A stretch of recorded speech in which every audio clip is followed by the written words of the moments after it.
നമസ്കാരം, ഏവർക്കും info media കേരളത്തിലേക്ക് സ്വാഗതം. സ്ത്രീകൾക്ക് മാസം 1000 രൂപ നൽകുന്ന പുതിയ സ്ത്രീ സുരക്ഷാ പെൻഷൻ പദ്ധതിയുടെയും ഈ മാസത്തെ ക്ഷേമനിധി പെൻഷൻ വിതരണത്തിന്റെയും ഏറ്റവും പുതിയ സർക്കാർ വിവരങ്ങളാണ് ഇന്ന് നമ്മൾ നോക്കാൻ പോകുന്നത്. സംസ്ഥാന സർക്കാർ പ്രഖ്യാപിച്ചതനുസരിച്ച് ആർക്കെല്ലാമാണ് പെൻഷൻ ലഭിക്കുക? 35 മുതൽ 60 വയസ്സ് വരെയുള്ള സ്ത്രീകൾക്ക്, ഏതെങ്കിലും ക്ഷേമ പെൻഷൻ ഇപ്പോൾ ലഭിക്കാത്തവർക്ക്, AAY മഞ്ഞ കാർഡ് അല്ലെങ്കിൽ PHH പിങ്ക് കാർഡ് വിഭാഗത്തിൽപ്പെട്ടവർക്ക്, പാവപ്പെട്ട കുടുംബങ്ങളിലെ സ്ത്രീകൾക്കും ട്രാൻസ് വുമൺ ഉൾപ്പെടെ ഇവർക്കാണ് മാസം 1000 രൂപ നൽകി സഹായം ഉറപ്പാക്കുന്നത്. ഈ പദ്ധതിയുടെ ലക്ഷ്യം എന്താണെന്ന് നോക്കാം. നിലവിൽ സഹായമൊന്നും ലഭിക്കാത്ത പാവപ്പെട്ട സ്ത്രീകൾക്ക് പ്രതിമാസ വരുമാനം ഉറപ്പാക്കുക എന്നതാണ്. ഇത് എത്ര പേർക്ക് ലഭിക്കുമെന്ന് നോക്കാം.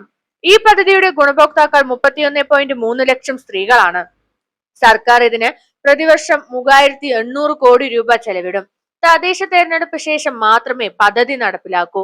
സ്ത്രീ സുരക്ഷാ പെൻഷൻ തദ്ദേശ സ്വയംഭരണ തെരഞ്ഞെടുപ്പിന് ശേഷം മാത്രമേ നടപ്പാക്കൂ എന്ന് സർക്കാർ വ്യക്തമാക്കിയിട്ടുണ്ട്. ഇപ്പോൾ പ്രചരിക്കുന്ന വ്യാജ അപേക്ഷാ ഫോമുകൾ സർക്കാർ അംഗീകരിച്ചതല്ല. പെരുമാറ്റച്ചട്ട ലംഘനം ആരോപിച്ച് കമ്മീഷനിൽ പരാതികൾ വന്നതിനെ തുടർന്ന് സർക്കാർ ഇത് വ്യക്തം. ഈ മാസത്തെ ക്ഷേമ പെൻഷൻ വിതരണം ഡിസംബർ മാസം ക്ഷേമ പെൻഷൻ 15 മുതൽ ആരംഭിക്കുന്നു. ക്രിസ്മസ് പുതുവത്സര ആഘോഷങ്ങൾ മുൻനിർത്തിയാണ് വിതരണം. ഗുണഭോക്താക്കൾ 62 ലക്ഷം പേർ ലഭിക്കുന്ന തുക 2000 വീതമായിരിക്കും. 26.62 ലക്ഷം പേർക്ക് ബാങ്ക് അക്കൗണ്ടിൽ നേരിട്ട് തുകയെത്തും. ബാക്കി വരുന്നവർക്ക് സഹകരണ ബാങ്കുകൾ വീട്ടിലെത്തി പെൻഷൻ കൈമാറും. 8.46 ലക്ഷം പേരുടെ കേന്ദ്ര വിഹിതവും സംസ്ഥാന സർക്കാർ മുൻകൂർ അനുവദിച്ചു. ധനവകുപ്പ് അനുവദിച്ച മൊത്തം തുക 1045 കോടി രൂപയാണ്. ഈ വിവരങ്ങൾ കൂടുതൽ ആളുകളിൽ എത്തണമെങ്കിൽ വീഡിയോ ഷെയർ ചെയ്യുക.